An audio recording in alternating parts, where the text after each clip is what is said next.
Welcome to EDU 131, Child Family Community. We're going to begin with Chapter 1 in looking at two families in particular and getting a good overview of what we're going to talk about this semester. You want to begin with these preview questions in thinking about why should teachers care about family life and circumstances. I want you to think about what does this relate to you and how does this relate to your classroom and why should you even care. I hope that you have some good answers. I also want you to think about how children's lives are affected by family structure and culture, and what are some prerequisite attitudes for working with families. What can you do to prepare yourself to work better with the families that you'll come in contact with? In this chapter, we start off by looking at diversity, and diversity is more than just different skin color or different places that we're from. It does include cultural groups as far as being different American racial groups. We also have a large immigrant population, especially here in Sampson County.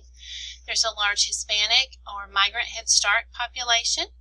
And we also know that many people immigrate to the United States from other countries as well and may have children in your classrooms.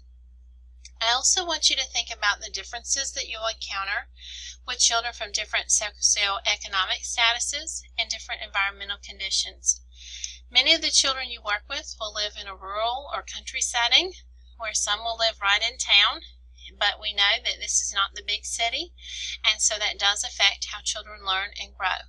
As far as socioeconomic status, you may have children in your classrooms that are children of parents who happen to be lawyers or doctors. You may have children whose parents are custodians or work in businesses, or work in shops or stores.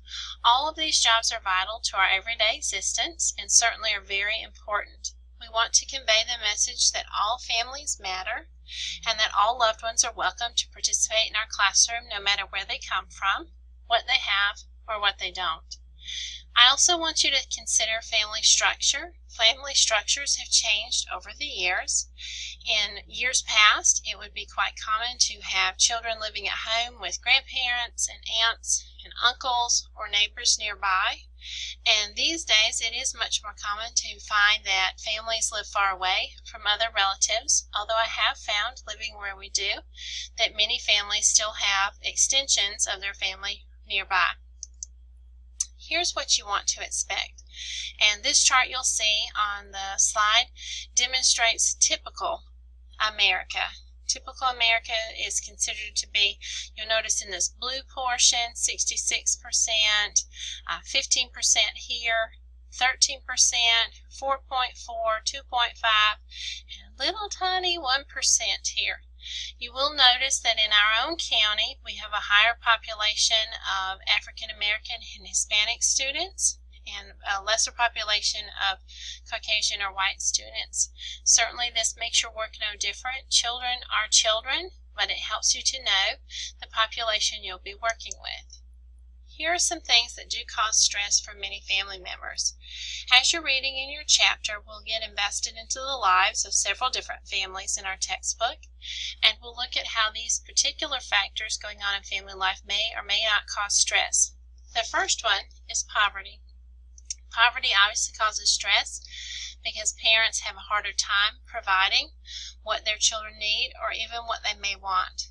This may impact your classroom in that parents, because of living in poverty, they cannot take off work to come and donate their time, or maybe you request special supplies and they can't afford those supplies. So you've asked for crayons and markers and tennis balls and paper at the beginning of the year, but it's important to be aware that families living in poverty may consider those to be extras, and those are things they can't contribute to your classroom. It's not because they don't want to, though. Work demands are also a factor that you want to consider when working with families. In the current environment that we have, we know that many families, it takes two people working outside the home to make things work, and certainly work demands also include long hours, overtime, work on weekends, and sometimes people are just tired. Tired from all the work that they do will certainly affect and cause stress on the children. Family structure. In thinking about family structures are very different from what they were in the past, and you'll note that this does affect and can cause stress to the children as well. Conflicting roles. Roles are changing. In years past, the mother or the woman in the home would be the home engineer and would take care of the children, and when the children were at school, she could volunteer and she could assist. We're seeing changes in those roles, particularly for women. We're seeing many more women back in the workforce or working outside the home, much like myself, and then it means that they can't volunteer, or it could cause stress just in general in working with children in the evenings or on extra things that you have in mind. We also know that changing roles happen for men as well. We see more men being the home engineer or taking on different roles or different duties in the homes. All of these things can cause stress. And the last one here you'll notice is demands on time. If you're like me, you'll understand that there's only so much time in the day.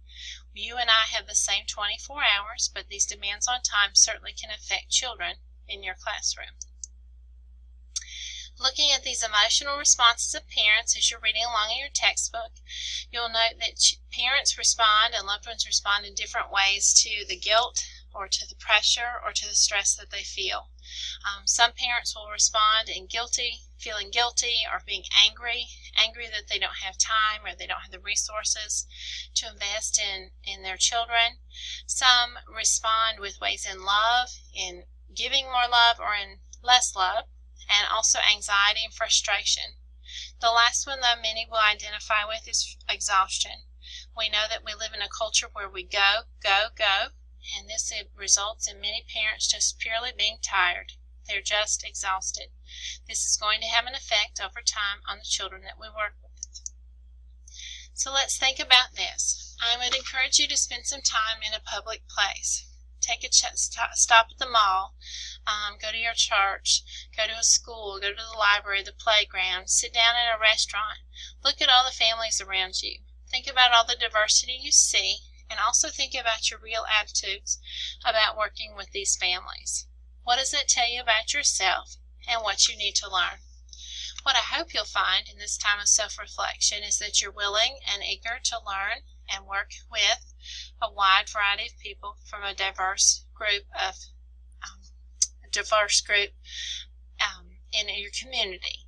I hope that if that's not your natural inclination, that you will think about that, and we'll look at that over the course of this semester. So in summary, this is a short chapter. It's just to get us started. Certainly we need to prepare mentally and emotionally to work with all kinds of families. Go back and read about the two families in this chapter and think about how you would relate with them. Remember that diversity means many different things. It's not just racial or ethnic differences. It can mean different economic status. It can mean different work hours. It can mean lots of things for the children in your classroom. And ultimately, your teacher attitude of acceptance is what is critical toward building this family relationship.